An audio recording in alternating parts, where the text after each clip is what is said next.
Hello, Dijon here. In the TV and film portion of episode 145 of the Mustardcast, we go over the live action shows and movies we've been watching, react to and discuss the second Super Mario Galaxy movie trailer, and review the first two episodes of the live action One Piece. Please enjoy. All right, so moving on to TV and film. We're finally here. I'll just start because I have been watching a lot. One Piece, live action on Netflix. I've been watching it. I got involved with that, and it's been a good time. I watched the first season back when it came out. I liked it. One of the better live action anime adaptations, and season two is even better so far. I feel like in the first season and the first episode of the second season, the acting has always been a little stilted in some areas.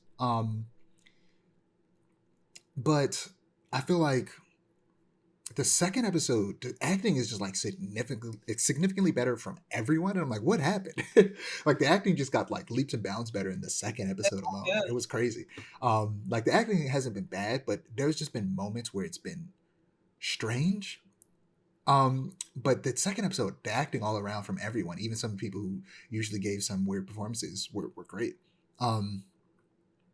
But I'll talk more about it once we get to the review section. What have you been watching? Not a couple things for me. I've been watching a lot of Chopped recently. I don't know what it is about daytime like cooking television for me, but it's my vice. So a lot of Chopped, a lot of there's a show we've been watching, a lot of nature documentaries, honestly, which is really really funny. But that's what's on in the office a lot of the time. So shrug. But I am also still. Me and my friend are still watching Deep Space Nine. We made it to season two, and so far, I've been enjoying season two a lot more than I enjoyed season one. Like, don't get me wrong, season one of Deep Space Nine was pretty good, a lot better than I remember it being. But season two has been a banger after banger so far. There was a really good episode that touched on like the politics of war orphans and like what that's like, what it's like to be a war orphan raised by like the a war orphan of the oppressing race being raised by the race, like parents of the race they oppressed, and what self-loathing and stuff comes from that. There was like talks of abuse and how that affects a child, and like by the end of the episode there were implications that this kid should never have been an orphan to begin with. And it's amazing. I can't recommend Deep Space Nine enough, honestly. And I kind of the fact that I used to shit on it is so funny to me because it's actually really good. But that's been my big thing. How about you, Christian? Yeah. In regards to TV, me and my partner finally wrapped that short series on Netflix called His and Hers. Um, and yeah, it I I give it high marks, honestly. Um, don't know if I should give spoilers or not, but I oh I don't know. I don't know how you feel. I don't mind. I don't mind either. okay. Bet. All right. So the premise is it's like a like just kind of like small town type vibe, and yeah, a string of murders happens in a small town to like girls who were a part of a friend group, and Tessa Thompson was one of these girls. She's also basically the black girl in this friend group, which is also like kind of a subtle thing. They don't mention that a ton, but yeah, in this town, her mom is also a cleaning lady and cleans in a lot of these girls at this boarding schools or like at this private schools houses. And yeah, long story short, these string of murders were actually perpetrated by Tessa Thompson's mom, and she was the serial killer. Crazy I twist. think I got Like it's a Master wild. Chief in this show. Wait, what's up? So they got Master Chief in the show. Pablo Schreiber. He played Master Chief in live action Halo series on Oh, Paramount Plus. I did not know that. But yeah, it's a, it's one of those shows where the ending made it 10 times better. And it went from being just a kind of run of the mill, not run of the mill, but just your like a normal, just who done it type of show. And it turned into something else. And yeah, it was just a very interesting story. Very interesting story. Um, Other than that, in regards to movies, saw a film in theaters on Friday, and it is Nirvana, the band, the show, the movie. Um, yeah, one of our coworkers, D, mentioned it, and it was one of the films that I've been wanting to see for the longest. It's made by Matt Johnson, who directed the film Blackberry, and Nirvana, the band, the show was a web series that was on like early YouTube, and I would say it's very adjacent to like Flight of the Conchords, where it's like musical comedy, kind of very irreverent. It was shot with a very handheld style, like just a very early YouTube sketch type show. Then it became a show on Viceland. Now it's a movie, so it's Nirvana, the band, the show, the movie, and it's a time travel comedy. It's a time travel comedy, and they go back to 2008, and they find out they're in 2008 because the Black Eyed Peas are playing on the radio, and across the street there's a movie theater that's showing The Hangover. Hilarious. The It distant past. Yeah, it's just like just a very good time travel film that just straight up rips off, like they acknowledge that they're ripping off the beats of Back to the Future. And they acknowledge it. It's like, yeah, this film is a fair use nightmare. It's one of those movies that reminds you that you can really do whatever you want for real. And it's just absolutely nuts in the best possible way. So yeah, Nirvana, the band, the show, the movie. You don't even have to watch the web series or anything like that. It's just a great oddball comedy, just very good. And yeah, I saw it at the Charles. Um, had a pretty limited run, but yeah, the fact that they got this film across the finish line is just, it's good. Like I want to show it to every person possible, just to just show them what comedy can be and what film can be, because it is very out there, but in a very good way. It sounds like it. I love an oddball movie that knows exactly what it is and doesn't put up any pretense of being anything else. Yeah, Those are usually like always really, really fun. yeah, like just a very very fun film. Yes, Nirvana, the band, the show, the movie. Sounds cool. Sounds cool. Unfortunately, I'm we talked about this very briefly.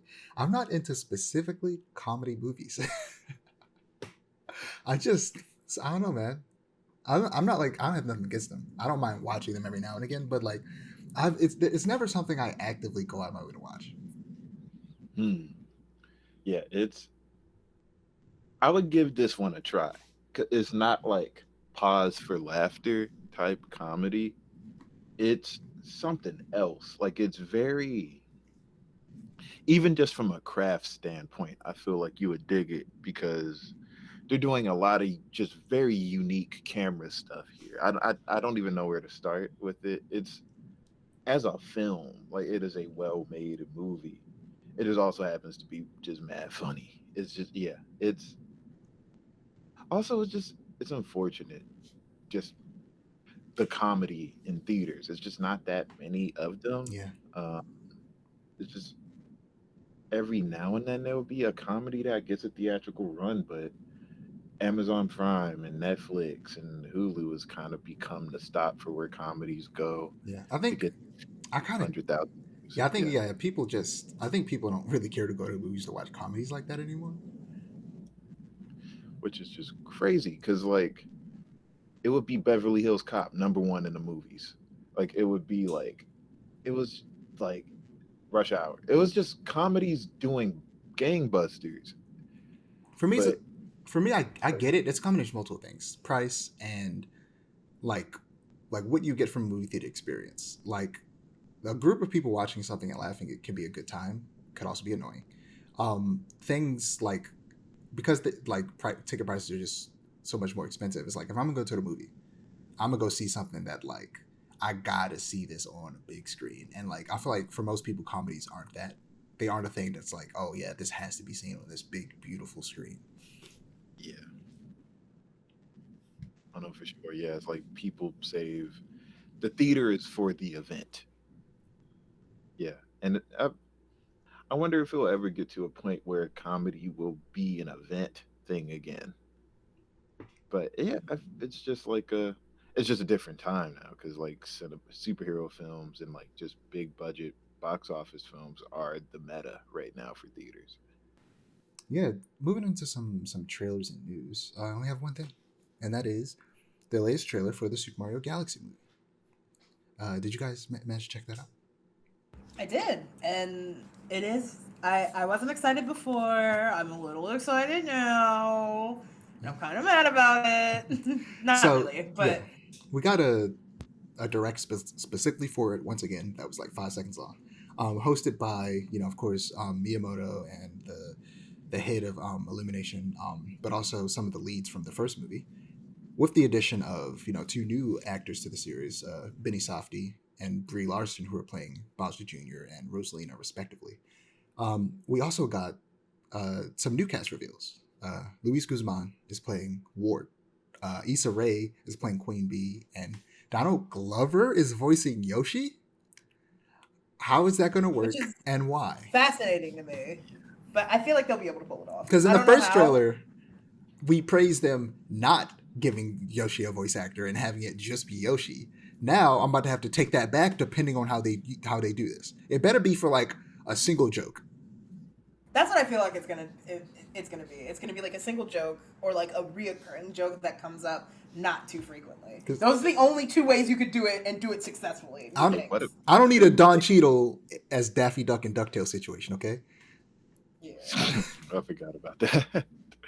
It might they they might be like dead serious and just pull a Groot situation and just make him say Yoshi just 50 million That would be times. Low funny. key, That just would low key be funny. they paying Vin Diesel millions to just say "I am Groot, we are Groot," and one time, which is my favorite scene. Let me just talk about Guardians of the Galaxy Volume 3 real quick. My favorite scene in probably any Marvel movie is at the end of the movie. Have you seen Guardians of the Galaxy Volume 3 yet? No. But you can tell me, I don't care about. So, like at the end of the movie, we hear Groot speak. He says a sentence. He says, "I love you guys." And here's why it hits. Aww. So you have Gamora in this movie, right? Gamora died in Infinity War, so that Thanos could get one of the Infinity Stones, the Soul Stone, I believe. Right. But a version of her from a different timeline was brought into the main universe. So she's in this movie, but it's not the same Gamora because this is a version of Gamora before she met the Guardians. So it's a different person. And of course, she had that relationship with Star-Lord. And he's trying to rekindle that, but it's not working. She doesn't want him. End of the movie, he kind of eventually moves on and goes like, "You're a different person. I understand that." But also, she was trying to avoid them and like didn't want to be part of the Guardians. But then eventually she does in the movie with her being, part of the family again. Just in a different way as a different person. And the whole movie, Groot's talking, in the first movie, nobody can understand Groot. In the second movie, some people can understand Groot. In the third movie, all the members of the Guardians, they understand Groot. But Gamora, no longer a Guardian, still doesn't understand Groot. So at the end of the movie, Groot just casually walks up to her, says, "I am Groot." And then she responds as if she heard him and then stops and pauses and goes, she doesn't say it, but you can see the look on her face is like, "Oh, I understood what he just said. That's weird." Right. And then at the end, we have Groot. We hear him. Groot says, "I love you guys." And it's in that moment that you realize the people who can understand Groot are the people that he loves and the people that are close to him. And isn't it to be representative of the fact that after these 3 movies together, we've become part of the family. I love that so much. God damn it, I love Guardians of the Galaxy. That's a great narrative. Damn. I might have to watch that movie. You gotta watch it. It's a good movie. Second movie's still my favorite, but third movie's a close second. Noted. Yeah. Got sidetracked. We're talking about Super Mario Galaxy. You know who Benny Safdie is, Chris? Yes, and that's why it's like so random. Yeah. Because I don't think you were on the podcast when we talked about it before. Like, yeah, it's so random that Benny Safdie, was he both writer and director, one of 2 directors, him and his brother, on Uncut Gems. Um, Yeah. and when when they announced that it was him, I was like, I don't know who the hell this is, and I looked him up and I was like, oh, he's Yeah. voicing Bowser Jr. But granted, he sounds good. He does. The voice does fit. But at the same time, why? Yeah, why him specifically? Like, was he like, He must have put yo, some money into this movie. He must have invested. Or that audition tape went crazy. Yeah, or that audition tape went crazy. y'all saying Deshaun, you saying he pulled a Jared Leto with Tron? Yeah, that man was like, I like Wait, Mario. is that really what happened with Tron? Oh yeah, he helped get that movie off the ground. Yeah, he's Ooh, yeah. yikes. But yeah, this trailer looked good. You know, in the trailer itself, we see Peach's castle being abducted by a UFO, and dropped on an alien planet, while Bowser Jr. rescues his father and brings him back to his kingdom. And then we, get a compilation of a bunch of action scenes. Yeah, like you said, it looks good. I've been excited for the movie. Me and A are people who like enjoyed the movie, thought it was fun, but like not as good as it could be. Like, I think we all might have talked about it on the podcast before. Like, it could have been like just animated movies in general don't have the same heart that they used to. I hate to be that guy, but back in our day, animated movies used to have heart. They used to have a message.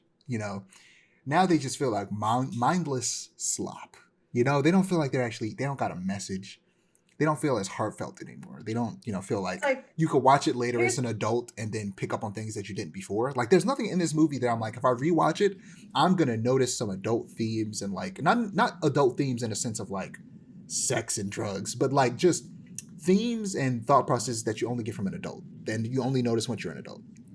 Right. It's like it feels like animated movies nowadays are like how much stimulation can we cram into an hour and 40 minutes so we can keep kids entertained and out of our faces, which kind of makes me sad because they deserve better. You could entertain them and give them a good, meaningful story that they're going to look back on and go, man, I learned a lot from that. It's not hard. It really isn't. And it's like the kids deserve better and the adults deserve better. Like, yeah, I feel like it's kind of like, oh, they don't know any better. Like, and I feel like that era of thinking of like, oh, they don't know any better. Let's give them like, it's like you have Wagyu, but then you also have like a lesser cut of steak. But you're like, we're gonna call this Wagyu and give them the lesser cut because they won't know the difference regardless. Right. I feel It's like frustrating. yeah, treating animation that way or kids animation that way is so just dangerous to me. And it's just not good art. It's not good food. It's not good for the soul. It's just like they won't tell the difference. We're just gonna have characters just do things and emote and scream and have jokes, but without any just like narrative justification. Yeah, thinking through the mindset of the kids won't know any better. It just kind of ruins the art because also I think the kids know more than we think we do. So I think we do need to give them better food. Yeah, for sure. It's just it's unfortunate. Hopefully this is better than that. Hopefully they use a lot less licensed music, which was the dumbest Really? fucking For sure. thing they could. I feel like worse than what we just talked about was them using so much licensed music. You have this video game franchise that is known for having some of the greatest and most, not even just great, because there's some music that I like better than Mario music, but easily the most iconic video game music of all time. And you instead decide to use Take On Me in a scene that should have had the Donkey Kong Country theme playing when they first entered the Kong Islands. Like, what were they thinking? That's Illumination. I feel like that's all Illumination's doing. Yeah. And I hope Nintendo cracks down and is like, listen, you have to use our music. Especially since most adaptations don't even get the chance to use music from video games because they can't afford to. Right. But here they can. They can afford to get the licenses for those music to use them in the movie. So use it. It's unfortunate. But to wrap things up in the film section, I did want to talk more about One Piece live action. Because, like I said, the acting's a lot better in this season, but also something that continues to be great is the set designs and costume designs. It's awesome. Everything looks like what you imagine it would look like in live action, and it's real cool while also being very one to one. It's great, and the action is also really good. CGI stellar. I can only imagine what the budget for this was. It must be something crazy, but it's One Piece, so they they probably got it. They probably got it. I'm sure. They Um, definitely got it. yeah, How long have manga's been going on? then yeah, you can tell there's a lot of money put behind this, and something I love that they're doing that we're probably going to see from the One Piece remake, which might be canceled. I can't remember what's going on with that, but I think there's been some complications with that in the background. But what they're doing is there's a lot of, in hindsight, they're setting up things that won't pay off for a while, and it's cool to see them take advantage of that future knowledge. With the manga being so far ahead of them, there are things that, like the last episode I watched in both the live action and animation, very very coincidentally, um the episode that I left or that I watched yesterday for One Piece just so happened to be the exact same like chapters that they're covering in the live action. So after I watched the episode Oh in anime, I wow. decided to watch episode 2 of the live action because I was like, oh, they're on this part right now. It was really cool to see how different it is, because I guess this isn't anything major, but there's they're going to the Grand Line, and they have to do that. They have to go over the Red Line, and the Red Line is just uh mountains that go all the way around the Earth in a circle. So the only way to That's get to crazy. the Grand Line is to go up Reverse Mountain, which is this mountain of water where, due to some scientific bullshit of pressure, the water flows up. So you have to go up it, and the scene of them going up it in live action was awesome. I feel like they did a really good job of making it low key, making it way more tense than it was in the anime and manga. Because it felt more real, because we see real people having to man a ship and like pull ropes and set sails, and like it felt like, oh, they might die. It was really cool. And then on the other side, there's just gigantic, like 10 times bigger than the biggest whale in real life whale, with a bunch of scars on its head that is blocking the path. And it's just, I, I'm sorry, I forgot where I was going with it. I remember now. Essentially, the change that they make is, in the anime and the manga, the inside of the whale has been carved out. He's not dead, but like there's like a hatch that goes into the whale, and there's this person living inside the whale. And the reason he built this like hatch inside of the whale is so that he could administer medicine to the whale to stop the whale from hurting itself, because it's banging its head against the red line, because it's waiting for its friends to come back that said they would come back 50 years ago, and they haven't come back. In the live action, he just shoots a giant needle at it from a cannon, which looks really cool. The visual effects on there. But the inside of the whale, he didn't carve it out. But they do make a joke about it, saying like, oh, it's like there's so much space inside of him, you could build a house in there. But they didn't do that, which That's is hilarious. interesting. But it didn't feel like a disservice or like, oh, why the fuck didn't they do that? It kind of was just different, and like different in a way that wasn't bad or good. It's just different. They just decided to do that scene differently, but it still hit just the same. And honestly, maybe a little bit harder, because I low key like how Luffy dealt with the situation more. Where in the anime he just fought Laboon, and in the live action he sung because Laboon likes music, and the crew that he was a part of before were like a crew of musicians. And the way he handled the situation was he sung the song that they would always sing, um, and it was a good scene. Yeah, it was. That sounds like a banger. I might have to hop back on Yeah, because the I know live you action. watched the first season. I think you should definitely I check out the did, second or season. part of the first season. I didn't Yeah, finish it. I uh, need to.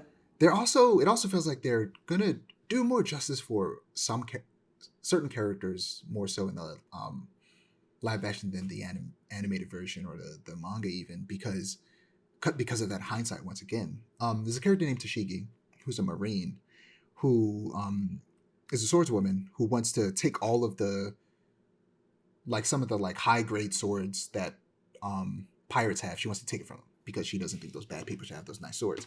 Um, And she has a rivalry with Zoro, who is, of course, the resident swordsman of the Straw Hats, and my personal favorite character. Uh, but things get complicated for Zoro because she looks exactly like his childhood friend and rival, Kuina, who died of just a freak accident when they were younger. And the thing about Kuina is that she was the better swordsman than Zoro, but she was always afraid that Zoro would become a better swordsman because he's a boy and he would get taller and stronger and longer limbs and all that jazz. And she was afraid that like this was her peak and she was never going to be better than him once he starts to grow bigger. And Tashiki also has that fear. And the story always felt like it was going to like try and prove that wrong and be like gender doesn't matter when it comes to sword skill, but it has yet to do that. And Loki, every time she shows up, she just gets her ass beat. And I hope, and it seems like they're gonna like do more with that character. They're gonna like actually have her grow and maybe even become a proper rival to Zoro. And I mean, Oda has said that the book is close to ending, so I don't know if they have enough time to actually resolve that plot line in the manga. But in the anime, they could probably do it justice. Oh, excuse me, the live action. And maybe even the remake. Who knows?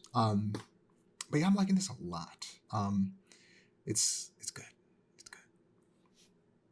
But I don't want to spoil this part. But a character that eventually joins the Straw Hat crew later down the line is shown here a lot earlier than he is in the manga because it was I don't know if it was always planned. Maybe it was, maybe it wasn't. But it's not a retcon as much as a revelation of that character being connected to a situation that happened way earlier in the series, but this character doesn't show up till like way later. So that's cool that they actually had that character show up here because technically they would have been here if Oda knew that he was going to do that the entire time.